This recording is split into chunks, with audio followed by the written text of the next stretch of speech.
Assalamualaikum warahmatullahi wabarakatuh. Alhamdulillah wa syukurillah, wassalatu wassalamu ala rasulillah Sayyidina Muhammad ibn Abdullah wa ala alihi wa ashabihi wa mawala. Amma ba'd. Para pemirsa seluruh keluarga besar Al-Khairat, seluruh abda Al-Khairat dimanapun berada yang saya cintai dan saya banggakan, adalah tugas kita sebagai abnaul Khairat, tugas kita sebagai pengabdi di Al-Khairat untuk tetap mengenang, mengingat para guru-guru kita, termasuk cucunda dari Habib Idrus bin Salim Al-Jufri, yaitu dikenal dengan Abi Habib Abdillah bin Muhammad bin Idrus Al-Jufri. Habib Abdillah, dia kadangkala tidak mau dipanggil Habib. Dia lebih cenderung untuk menggunakan kearifan lokal. Biasa orang Kaili panggil beliau Guru Abdillah. Biasa orang Kaili memanggil dia Ustadz Abdillah. Tetapi bagi murid-murid beliau, orang-orang yang dekat dengan beliau, Ustadz Abdillah atau Habib Abdillah ini selalu dipanggil oleh muridnya dengan panggilan Abi. Ini sejalan dengan apa yang ditanamkan oleh Habib Idrus bin Salim Al-Jufri. Guru tua Habib Idrus bin Salim Al-Jufri menanamkan kepada kita tentang kecintaan beliau terhadap Al-Khairat yang dia tanamkan kepada seluruh murid-murid Al-Khairat. Dan itulah, jalan itulah yang dipakai oleh Abi untuk mendekatkan dirinya dengan murid-murid beliau, sehingga beliau selalu menyampaikan kepada muridnya, "Ya waladi, wahai anakku." Bagi kami yang pernah dekat dengan Ustadz Abdillah, yang pernah belajar baik di dalam maupun di luar, yang selalu dekat dengan beliau, beliau sangat mencintai anak-anak Al-Khairat. Beliau sangat mencintai murid-murid Al-Khairat. Bahkan beliau sangat memperhatikan, dan inilah kesan yang dialami oleh orang-orang yang pernah dekat dengan beliau, betapa kedekatan itu, betapa Ustadz Abdillah itu sangat sayang kepada murid-murid beliau. Ketika saya diangkat menjadi sekjen pengurus besar Al-Khairat pada tahun 91, sebelumnya saya menjadi kepala SMP Al-Khairat selama 7 tahun, dari 87 sampai 93 saya menjabat kepala SMP Al-Khairat. Beliau ketika itu memberikan bimbingan kepada kami, guru-guru di Al-Khairat, para asatizah, bagaimana anak-anak Al-Khairat ini kalau tidak mampu mau bayar, tidak mampu bayar SPP, maka bebaskan dia. Ustadz Abdillah selalu memberikan petuah kepada kami, kepada murid-murid beliau, kepada anak-anak beliau. Karena saya sendiri diangkat oleh beliau sebagai anak beliau, tidak menganggap saya sebagai murid, tidak menganggap saya sebagai orang, tetapi beliau menganggap kami, selalu memanggil, "Ya waladi, wahai anakku." Pernah suatu hari perbincangan saya dengan Ustadz Abdillah, ketika Pondok Pesantren Putra, anak-anaknya yang mau memiliki ijazah negeri, beliau memanggil saya, "Sen, bagaimana caranya ini supaya anak-anak di Pondok Pesantren Putra ini mereka juga memiliki ijazah negeri?" Maka saya sebagai kepala sekolah memberikan solusi kepada Abi. Saya sampaikan, "Abi, bagaimana kalau Pondok Pesantren Putra itu kita jadikan sebagai SMP 2 Al-Herat. Maka itulah sebabnya Pondok Pesantren Putra memiliki 2 ijazah. Yang satu ijazah SMP Al-Herat, yang satu ijazah dari perguruan Al-Herat. Ini salah satu pemikiran Abi untuk memberikan yang terbaik bagi masa depan anak-anak Al-Herat. Sehingga itulah yang memberikan kesan pada seluruh anak-anak, pada seluruh murid-murid beliau, bahwa mereka dan Al-Herat itu di masa yang akan datang akan menjadi masyarakat, akan menjadi generasi, akan menjadi anak-anak yang berguna. Ketika berbincang di suatu saat tentang masa depan Al-Herat, beliau menyampaikan kepada saya, "Sen, ente harus belajar banyak, karena ente akan menjadi pemimpin akan datang." Dan itu belum terpikir untuk saya, karena kita hanya berpikir bagaimana kita sebagai guru untuk dapat mendidik anak-anak. Tetapi Habib Abdillah atau Ustadz Abdillah atau Abi ini dalam panggilan kita sehari-hari, dia menyampaikan bahwa ente akan datang, akan menjadi orang yang dipandang bukan karena ente hebat. Ente hebat itu karena ada berkah dari guru tua, berkah dari Al-Herat. Kemudian di suatu saat ketika di penghujung tahun 89, saya dipanggil oleh Ustadz Abdillah, "Sen, ente disarankan oleh teman di KNPI untuk menjadi sekretaris KNPI." Tetapi satu saat dia panggil kembali, "Sen, ente siap-siap menjadi sekjen pengurus besar Al-Herat." Jadi saya sebagai anak, sebagai orang yang dekat dan sangat mendengarkan Ustadz Abdillah Abi ini, saya sampaikan, apa tidak boleh saya memberikan saran? Saya sampaikan kepada beliau, masih ada tokoh-tokoh yang lebih tua, masih ada tokoh-tokoh yang lebih berilmu, masih ada tokoh-tokoh yang sangat mumpuni untuk menjabat sekjen Al-Herat. Beliau menyatakan, ente kan sudah tokoh, ente tidak menyadari bahwa ente ini tokoh, dan ente ini adalah satu dari generasi muda yang mempunyai peluang masa depan. Maka terima sekjen pengurus besar Al-Herat. Saya sebagai abna, sebagai anak, dan sebagai murid, saya menyampaikan kepada Abi, "Samina wa ta'na." Di perjalanan inilah saya mendampingi beliau selama 5 tahun saya menjadi sekjen pengurus besar Al-Herat. Beberapa kelebihan-kelebihan yang tidak dipunyai oleh orang lain. Bagaimana Ustadz Abdillah, bagaimana Abi ini dengan masyarakat, bagaimana dia mendekati masyarakat dengan pendekatan society approach, pendekatan kemasyarakatan, bagaimana dia mendekati masyarakat dengan pendekatan guru tua, pendekatan Al-Herat, bagaimana Ustadz Abdillah ini, kita punya Abi ini, mendekati masyarakat dengan family approach, dengan pendekatan kekeluargaan. Beliau kerap kali menggunakan bahasa Kaili. Di dalam pidato-pidatonya, dia menggunakan bahasa Kaili untuk mendekati masyarakat bahwa guru tua, bahwa Al-Herat itu sangat lekat di hati masyarakat, terutama masyarakat setempat yang ada di sini, masyarakat Kaili. Mereka sangat mengenal Ustadz Abdillah Abi ini sebagai ustadz yang bersahaja, sebagai ustadz yang sederhana. Kadangkala saya rasakan ketika mendampingi beliau dalam perjalanan kita tidak punya duit, kita tidak punya uang, kita dibiayai oleh masyarakat.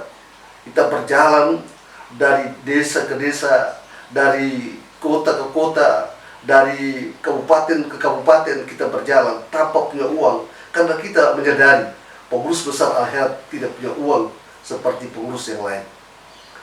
Di suatu saat perjalanan kami dengan Ustadz Abdillah ke Sulawesi Utara, saya ingat betul kita tidak punya uang. Kita hanya sekitar 100-200 ribu yang kita punya. Dalam perjalanan ini Allah Subhanahu wa ta'ala memberkati perjalanan itu. Di sepanjang jalan kami diberikan bantuan oleh masyarakat, diisikan bensinnya mobilnya kita, diberi makan oleh masyarakat. Dan disitulah saya melihat bahwa Abi ini, Ustadz Abdillah ini orang yang sangat ikhlas untuk akhirat. Beliau berjalan, saya sampaikan Abi, kita tidak ada uang, tidak usah ente risau, tidak usah ente khawatir. Allah akan menolong kita, Habib Idrus akan menolong kita. Dan memang di dalam perjalanan itu berbagi bantuan orang. Dan saya melihat Ustadz Abdillah Abi ini ada sisi-sisi kewalian beliau. Ketika kami sampai di Tinombo, saya bersama Ustadz Iskandar Seno dan Kepala Ibtidai Al-Herat Ustadz Zainuddin yang sudah almarhum. Itu orang yang paling ikhlas, yang selalu mendampingi Abi. Dalam perjalanan kami, ketika kami menginap di Tinombo, bak air yang dipunyai oleh tuan rumah ini sudah 1 bulan tidak bisa diisi. Ketika diisi 1-2 jam dia kering. Ketika diisi 1-2 jam dia kering. Dan malam itu kami menginap di Tinombo. Di sana mereka menyatakan, Ustadz, ini bak ini sudah 1 bulan kami tidak pakai. Kami hanya mandi di sungai. Dan disitulah Abi Ustadz Abdillah ini berteriak, "Ya Jid, ya Habib Idrus, engkau tidak senang dengan cucumu ini mandi di tengah-tengah masyarakat ini, dilihat oleh masyarakat ini." Dan ajaibnya, ketika kami pulang ke rumah, tuan rumah mengisi bak itu. Selama kami tinggal sekitar 3 hari di rumah itu, bak itu tidak pernah kering dan tidak bocor lagi. Ini sisi kewalian yang saya lihat ketika saya mendampingi Abi ini yang sangat kita cintai. Dalam perjalanan kami dari Mautong, kemudian kami melewati gunung yang begitu tinggi ke Gorontalo, kemudian dari Gorontalo kami ke Manado. Dari Gorontalo ke Manado, dalam perjalanan hujan lebat, kami tidak bisa melihat, sopir tidak bisa melihat, kami sudah risau.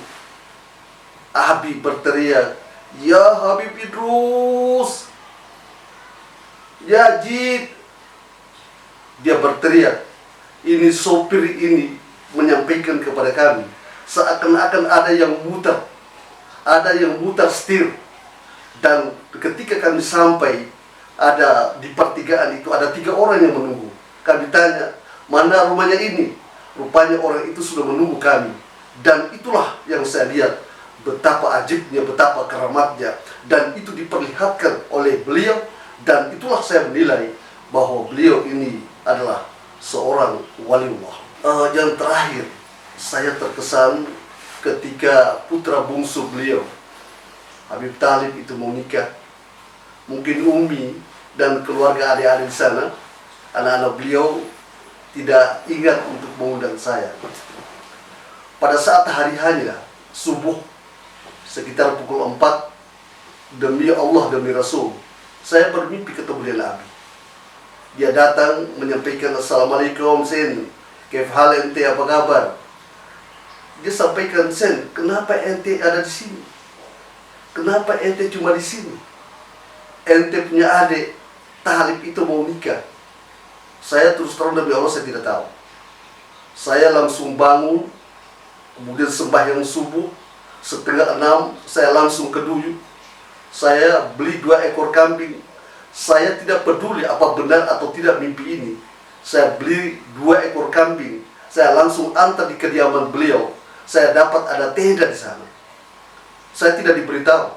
Yang beritahu saya justru dalam mimpi oleh Abi. Dia sampaikan, dia marah saya. Sen, kenapa ente cuma di sini? Ente punya adik Talib itu mau nikah." Dan itu saya percaya betul, karena saya sudah merasakan dari apa yang disampaikan selalu benar. Saya langsung pergi beli kambing 2 ekor di Duyut. Saya bawa ke kediaman dan saya dapat ada tenda. Saya tanya, "Tenda itu untuk apa?" Dia bilang, "Talib mau nikah."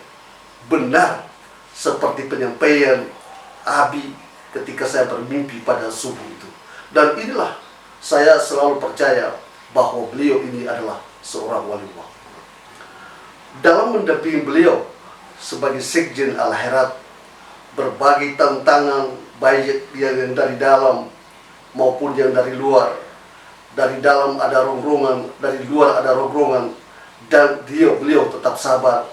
Beliau tetap melakukan